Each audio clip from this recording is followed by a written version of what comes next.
और ये मदीना में इशा के बाद तस्वीर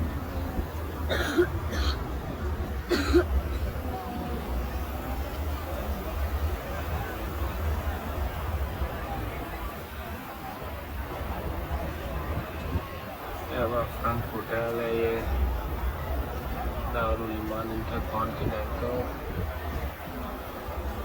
लोग नमाज पढ़ के फारिग हुए हैं अभी और ये अम्ब्रेलाज जो हैं ये सारी ऊपर हो गई हैं। जब दिन होता है तो ये अम्ब्रेलाज खुल जाती हैं